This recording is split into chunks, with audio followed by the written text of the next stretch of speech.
The Book of Blood by Clive Barker. The dead have highways. They run, unerring lines of ghost trains, of dream carriages, across the wasteland behind our lives, bearing an endless traffic of departed souls.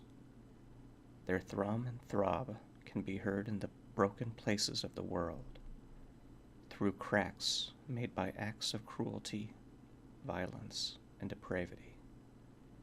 Their freight, the wandering dead, can be glimpsed when the heart is close to bursting. Sights that should be hidden away come plainly into view.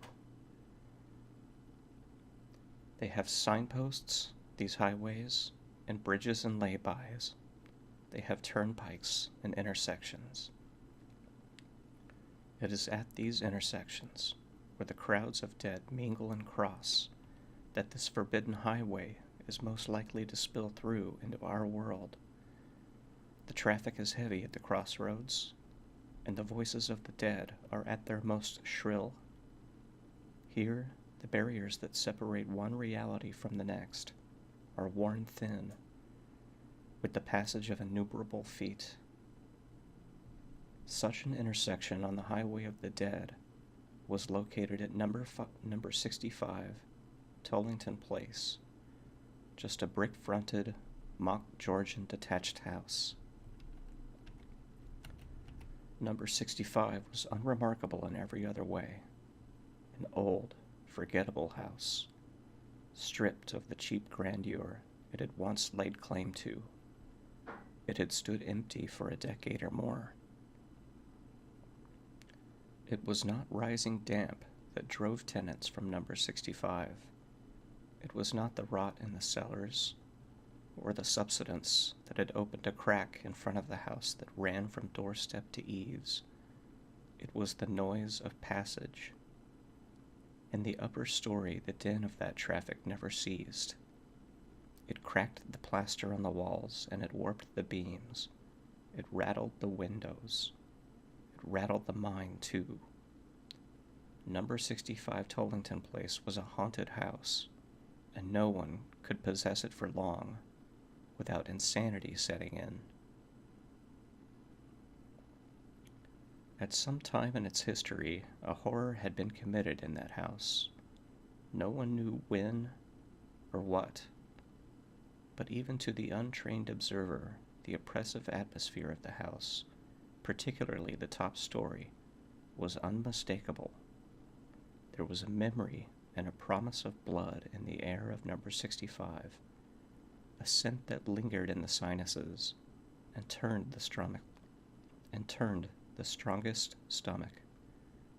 The building and its environs were shunned by vermin, by birds, even by flies. No woodlice crawled in its kitchen. No starling had nested in its attic. Whatever violence had been done there, it had opened the house up, as surely as a knife slits a fish's belly, and through that cut, that wound in the world, the dead peered out and had their say. That was the rumor, anyway. It was the third week of the investigation at 65 Tollington Place. 3 weeks of unprecedented success in the realm of the paranormal. Using a newcomer to the business, a 20-year-old named Simon McNeil, as a medium, the Essex University Parapsychology Unit had recorded all but incontrovertible evidence of life after death. In the top room of the house, a claustrophobic corridor of a room, the McNeil boy had apparently summoned the dead, and at his request, they had left copious evidence of their visits, writing in 100 different hands on the pale ochre walls. They wrote, it seemed, whatever came into their heads, their names, of course, and their birth and death dates. Fragments of memories, and well wishes to their living descendants. Strange elliptical phrases that hinted at their present torments, and mourned their lost joys. Some of the hands were square and ugly, some delicate and feminine. There were obscene drawings and half-finished jokes, alongside lines of romantic poetry, a badly drawn rose, a game of noughts and crosses, a shopping list. The famous had come to this Wailing Wall. Mussolini was there, Lenin, and Janis Joplin. And nobodies, too, forgotten people, had signed themselves beside the greats. It was a roll call of the dead, and it was growing day by day, as through word of mouth was spreading against the lost tribes, and seducing them out of silence to sign this barren room with their sacred presence. After a lifetime's work in the field of psychic research, Dr. Florisu was well accustomed to the hard facts of failure. It had been almost comfortable settling back into a certainty that the evidence would never manifest itself. Now, faced with a sudden and spectacular success, she felt both elated and confused. She sat, as she had sat there for 3 incredible weeks, in the main room on the middle floor, one flight of stairs down from the writing room, and listened to the clamor of noises from upstairs with a sort of awe, scarcely daring to believe that she was allowed to be present at this miracle. There had been nibbles before, tantalizing hints of voices from another world, but this was the first time that Province had insisted on being heard. Upstairs, the noises stopped. Mary looked at her watch. It was 6:17 p.m. For some reason, best known to the visitors, the contact never lasted much after 6. She'd wait till 1/2 then to go up. What would it have been today? Who would have come to that sordid little room and left their mark? "Shall I set up the cameras?" Reg Fuller, her assistant, asked. "Please," she murmured, distracted by expectation. "Wonder what we'll get today?" "We'll leave him 10 minutes. "Sure." Upstairs, McNeil slumped in the corner of the room and watched the October sun through the tiny window. He felt a little shut in, all alone in that damn place, but he still smiled to himself, that warm, beatific smile that melted even the most academic heart, especially Dr. Florisu's. Oh yes, the woman was infatuated with his smile, his eyes, the lost look he put on for her. It was a fine game. Indeed, at first, that was all it had been, a game. Now Simon knew they were playing for bigger stakes. What had begun as sort of a lie detection test had turned into a very serious contest. McNeil versus the truth. The truth was simple. He was a cheat. He pinned all his ghost writings on the wall with tiny shards of lead he secreted under his tongue. He banged and thrashed and shouted without any provocation other than the sheer mischief of it, and the unknown names he wrote. Ha! He laughed to think of it. The names he found in telephone directories. Yes, it was a fine game. She promised him so much. She tempted him with fame, encouraging every lie that he invented. Promises of wealth, of applauded appearances on the television, of an adulation he'd never known before, as long as he produced the ghosts. He smiled the smile again. She called him her go-between, an innocent carrier of messages. She'd be up the stairs soon, her eyes on his body, his voice close to tears with her pathetic excitement at another series of scrawled names and nonsense. He liked it when she looked at his nakedness, or all but nakedness. All his sessions were carried out with him only dressed in a pair of briefs to preclude any hidden aids, a ridiculous precaution.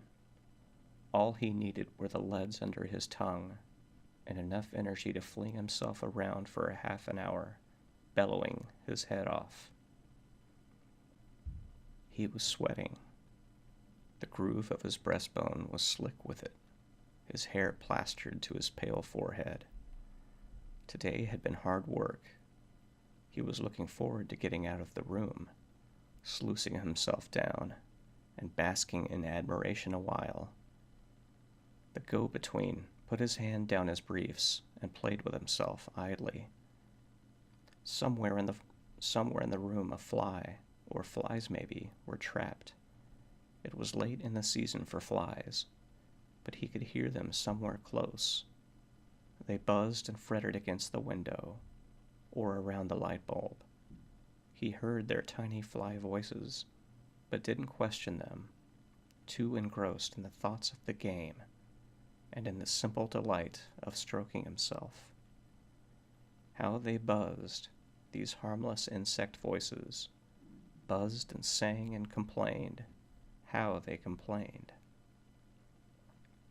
Mary Florisou drummed the table with her fingers. Her wedding ring was loose today. She felt it moving with the rhythm of her tapping. Sometimes it was tight and sometimes loose, one of those small mysteries that she'd never analyzed properly, but simply accepted. In fact, today it was very loose, almost ready to fall off. She thought of Alan's face, Alan's dear face. She thought of it through a hole made in her wedding ring, as if down a tunnel. Was that what his death had been like? Being carried away and yet further away down a tunnel to the dark? She thrust the ring deeper onto her hand. Through the tips of her index finger and thumb, she seemed almost to taste the sour metal as she touched it. It was a curious sensation, an illusion of some kind. To wash the bitterness away, she thought of the boy. His face came easily, so very easily, splashing into her consciousness with his smile and his unremarkable physique, still unmanly, like a girl, really. The roundness of him, the sweet clarity of his skin, the innocence. Her fingers were still on the ring, and the sourness she had tasted grew. She looked up. Fuller was organizing the equipment. Around his balding head, a nimbus of pale green light shimmered and wove. She suddenly felt giddy. Fuller saw nothing and heard nothing. His head was bowed to his business, engrossed. Mary stared at him still, seeing the halo on him, feeling new sensations waking in her, coursing through her. The air seemed suddenly alive. The very molecules of oxygen, hydrogen, nitrogen jostled against her in an intimate embrace. The nimbus around Fuller's head was spreading, finding fellow radiance in every object in the room. The unnatural sense in her fingertips was spreading too. She could see the color of her breath as she exhaled it, a pinky-orange glamour in the bubbling air. She could hear, quite clearly, the voice of the desk she sat on, the low whine of its solid presence. The world was opening up, throwing her senses into an ecstasy, coaxing them into a wild confusion of functions. She was capable, suddenly, of knowing the world as a system, not of politics or religions, but as a system of senses, a system that spread out from the living flesh to the inert wood of her desk, to the stale gold of her wedding ring, and further, beyond wood, beyond gold. The crack opened that led to the highway. In her head, she heard voices that came from no living mouth. She looked up, or rather some force thrust her head back violently, and she found herself staring up at the ceiling. It was covered with worms. No, that was absurd. It seemed to be alive, though maggoty with life, pulsing, dancing. She could see the boy through the ceiling. He was sitting on the floor with his jutting member in his hand. His head was thrown back like hers. He was as lost in his ecstasy as she was. Her new sight saw the throbbing light in and around his body, traced the passion that was seated in his gut, and his head molten with pleasure. It saw another sight, the lie in him, the absence of power where she thought there had been something wonderful. He had no talent to commune with ghosts, nor had he ever had. She saw this plainly. He was a little liar, a boy liar, a sweet, white boy liar, without the compassion or the wisdom to understand what he had dared to do. Now it was done. The lies were told, the tricks were played, and the people on the highway, sick beyond death of being misrepresented and mocked, were buzzing at the crack in the wall and demanded satisfaction. That crack she had opened, she had unknowingly fingered and fumbled at, unlocking it by slow degrees. Her desire for the boy had done that. Her endless thoughts of him, her frustration, her heat, and her disgust at the heat had pulled the crack wider. Of all the powers that made the system manifest, love and its companion, passion, and their companion, loss, were the most potent. Here she was, an embodiment of all three, loving and wanting, and sensing acutely the impossibility of the former two, wrapped up in an agony of feeling which she had denied herself, believing she loved the boy simply as her go-between. It wasn't true. It wasn't true. She wanted him now, deep inside her, except that now it was too late. The traffic could be denied no longer. It demanded, yes, it demanded access to the little trickster. She was helpless to prevent it. All she could do was utter a tiny gasp of horror as she saw the highway open out before her and understood that this was no common intersection they stood at. Fuller heard the sound. Doctor? He looked up from his tinkering, and his face, washed with a blue light she could see from the corner of her eye, bore an expression of inquiry. "Did you say something?" he asked. She thought, with a fillip of her stomach, of how this was bound to end. The ether faces of the dead were quite clear in front of her. She could see the profundity of their suffering, and she could sympathize with their ache to be heard. She saw plainly that the highways that crossed at Tollington Place were not common thoroughfares. She was not staring at the happy, idling traffic of the ordinary dead. No, that house opened onto a route walked only by the victims and the perpetrators of violence. The men, the women, the children who had died, enduring all the pains nerves had wit to muster, with their minds branded by the circumstances of their deaths. Eloquent beyond words, their eyes spoke their agonies. Their ghost bodies still bearing the wounds that had killed them. She could also see, mingling freely with the innocents, their slaughterers and tormentors, these monsters, frenzied, mush-minded bloodletters, peeked through into the world.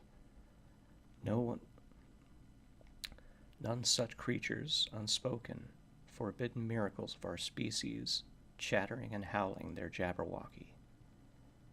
Now the boy above her had sensed them. She saw him turn a little in the silent room, knowing that the voices he heard were not fly voices. The complaints were not insect complaints. He was aware, suddenly, that he lived in a tiny corner of the world, and that the rest of it, the third, fourth, and fifth worlds, were pressing at his lying back, hungry and irrevocable. The sight of his panic was also a smell and a taste to her. Yes, she tasted him, as she had always longed to, but it was not a kiss that married their senses. It was his growing panic. It filled her up. Her empathy was total. The fearful glance was hers, and as much his. Their dry throats rasped the same small word. Please, that the child learns. Please, that wins care and gifts. Please, that even the dead, surely even the dead, must know and obey. Please. Today there would be no such mercy given. She knew for certain. These ghosts had despaired on the highway, a grieving age, bearing the wounds that they had died with, and the insanities that they had slaughtered with. They had endured his levity and insolence, his idiocies, the fabrications that he had made a game of, their ordeals. They wanted to speak the truth. Fuller was peering at her more closely, his face now swimming in a sea of pulsing orange light. She felt his hands on her skin. They tasted of vinegar.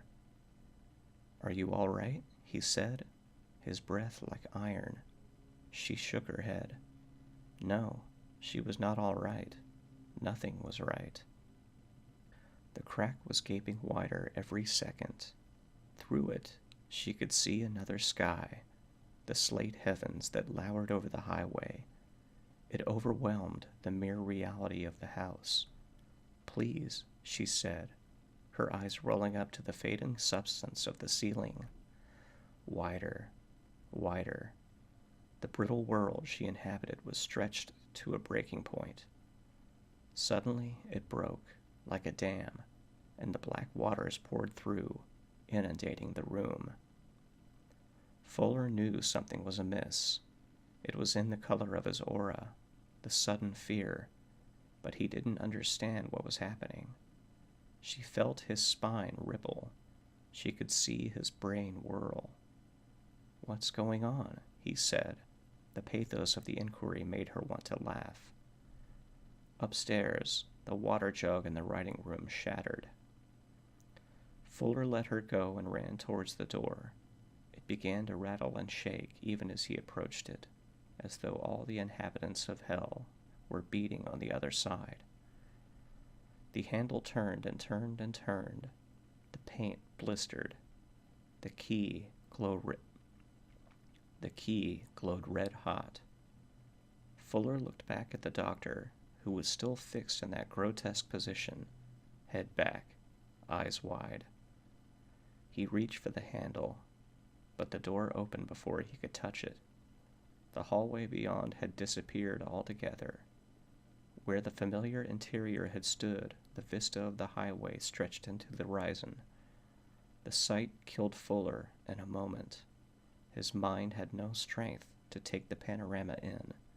It could not control the overload that ran through his every nerve. His heart stopped. A revolution overturned the order of his system. His bladder failed. His bowels failed.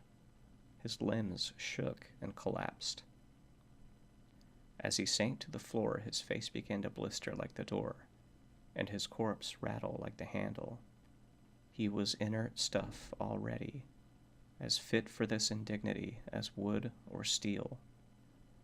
Somewhere to the east, his soul joined the wounded highway, on its route to the intersection where a moment previously he had died. Mary Florisu knew she was alone. Above her, the marvelous boy, her beautiful, cheating child, was writhing and screeching as the dead set their vengeful hands on his fresh skin. She knew their intention. She could see it in their eyes. There was nothing new about it. Every history had this particular torment in its tradition. He was to be used to record their testaments. He was to be their page, their book, the vessel for their autobiographies, a book of blood, a book made of blood, a book written in blood. She thought of the grimoires that had been made of dead human skin. She'd seen them, touched them. She thought of the tattoos she'd seen, freak show exhibits, some of them, others just shirtless laborers in the street with a message to their mothers pricked across their backs. It was not unknown to write a book of blood. But on such skin, on such gleaming skin, oh God, that was the crime. He screamed as the torturing needles of the broken jug glass skipped against his flesh, plowing it up. She felt his agonies as if they had been hers, and they were not so terrible. Yet he screamed and fought and poured obscenities out at his attackers.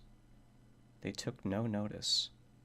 They swarmed around him, deaf to any plea or prayer, and worked on him with all the enthusiasm of creatures forced into silence for too long. Mary listened as his voice wearied with its complaints, and she fought against the weight of fear in her limbs. Somehow she felt she must get up to the room.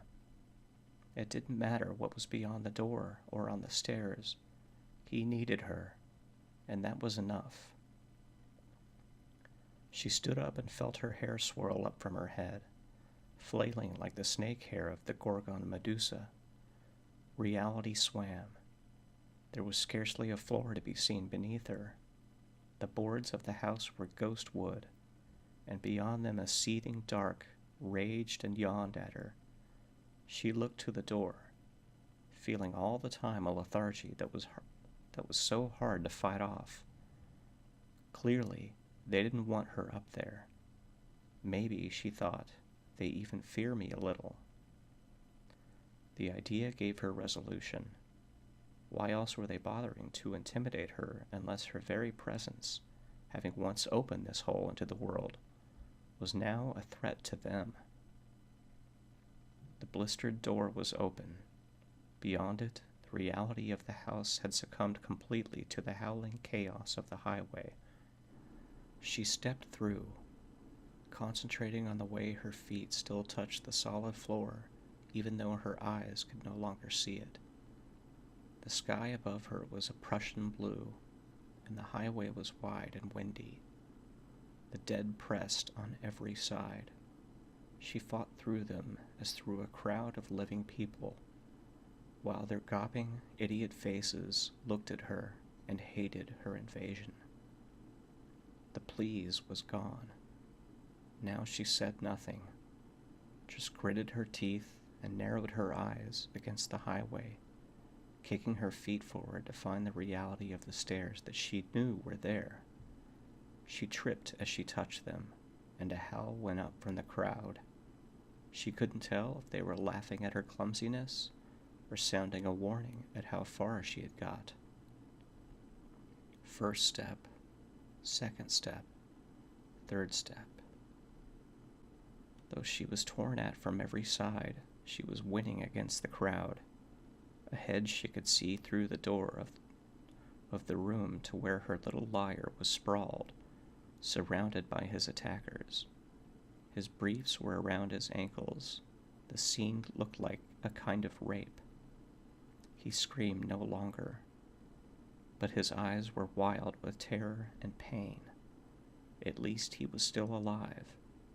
The natural resilience of his young mind had half accepted the spectacle that had opened in front of him. Suddenly his head jerked around and he looked straight through the door at her.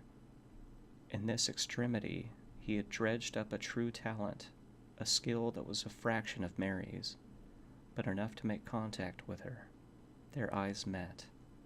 In a sea of blue darkness, surrounded on every side with a civilization they never knew nor understood, their living hearts met and married.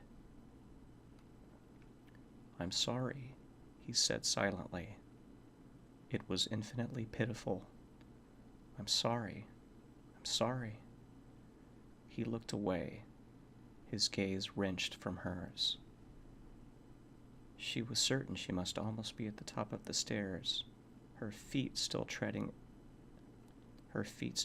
air as far as her eyes could tell. But the faces of the travelers above, below, and on every side of her. But she could see very faintly the outline of the door, and the boards and beams of the room where Simon lay. He was one mass of blood now, from head to foot. She could see the marks, the hieroglyphics of agony on every inch of his torso, his face, his limbs. One moment he seemed to flash into a kind of focus, and she could see him in the empty room, with the sun through the window, and the shattered jug at his side. Then her concentration would falter, and instead she'd see the invisible world made visible, and he'd be hanging in the air while they rode on him from every side, plucking out the hair on his head and body to clear the page, writing in his armpits, writing on his eyelids, writing on his genitals, in the crease of his buttocks, on the soles of his feet. Only the wounds were in common between the two sights. Whether she saw him beset with authors or alone in the room, he was bleeding and bleeding. She had reached the door now, her trembling hands stretched to touch the solid reality of the handle. But even with all the concentration she could muster, it would not come clear. There was barely a ghost image for her to focus on, though it was sufficient. She grasped the handle, turned it, and flung the door of the writing room open. He was there, in front of her. No more than 2 or 3 yards of possessed air separated them. Their eyes met again, and an eloquent look, common to the living and the dead worlds, passed between them. There was compassion in that look, and love. The fictions fell away. The lies were dust. In place of the boy's manipulative smiles was a true sweetness, answered in her face. And the dead, fearful of this look, turned their heads away. Their faces tightened, as though the skin was being stretched over the bone, their flesh darkening to a bruise, their voices becoming wistful with the anticipation of defeat. She reached to touch him, no longer having to fight against the hordes of the dead. They were falling away from their quarry on every side, like dying flies dropping from a window. She touched him lightly on the face. The touch was a benediction. Tears filled his eyes and ran down his scarified cheek, mingling with the blood. The dead had no voices now, nor even mouths. They were lost along the highway, their malice damned. Plane by plane, the room began to re-establish itself. The floorboards became visible under his sobbing body, every nail, every stained plank. The windows came clearly into view, and outside the twilight street was echoing with the clamor of children. The highway had disappeared from living human sight entirely. Its travelers had turned their faces to the dark and gone away into oblivion, leaving only their signs and their talismans in the concrete world. On the middle landing of number 65, the smoking, blistered body of Reg Fuller was casually trodden by the travelers' feet as they passed over the intersection. At length, Fuller's own soul came by in the throng and glanced down at the flesh he had once occupied, before the crowd pressed him on towards his judgment. Upstairs, in the darkening room, Mary Florisseau knelt beside the McNeil boy and stroked his blood-plastered head. She didn't want to leave the house for assistance until she was certain his tormentors would not come back. There was no sound now but the whine of a jet finding its way through the stratosphere to morning. Even the boy's breathing was hushed and regular. No nimbus of light surrounded them. Every sense was in place. Sight, sound, touch. Touch. She touched him now as she had never previously dared, brushing her fingertips oh so lightly over his body, running her fingers across the raised skin like a blind woman reading Braille. There were minute words on every millimeter of his body, written in a multitude of hands. Even through the blood, she could discern the meticulous way that the words had harrowed into him. She could even read, by the dimming light, an occasional phrase. It was proof beyond any doubt, and she wished, oh God, how she wished, that she had not come by it. And yet, after a lifetime of waiting, here it was, the revelation of life beyond flesh, written in flesh itself. The boy would survive. That was clear. Already the blood was drying, and the myriad wounds healing. He was healthy and strong after all. There would be no fundamental physical damage. His beauty was gone forever, of course. From now on, he would be an object of curiosity at best, and at worst of repugnance and horror. But she would protect him, and he would learn, in time, how to know and trust her. Their hearts were inextricably tied together, and after a time, when the words on his body were scabs and scars, she would read them. She would trace, with infinite love and patience, the stories the dead had told on him. The tale on his abdomen, written in a fine cursive style, the testimony in exquisite elegant print that covered his face and his scalp, the story on his back and on his shin, on his hands. She would read them all, report them all, every last syllable that glistened and seeped beneath her adoring fingers, so that the world would know the stories that the dead tell. He was a book of blood, and she his sole translator. As darkness fell, she left off her vigil and led him, naked, into the balmy night. Here, then, are the stories written on the book of blood. Read, if it pleases you, and learn. They are a map of that dark highway that leads out of life towards unknown destinations. Few will have to take it. Most will go peacefully along lamplit streets, ushered out of living with prayers and caresses. But for a few, a chosen few, the horrors will come, skipping to fetch them off the highway of the damned. So read and learn. It's best to be prepared for the worst, after all, and wise to learn to walk before breath runs out. And that's Book of Blood by Clive Barker. Thanks, guys.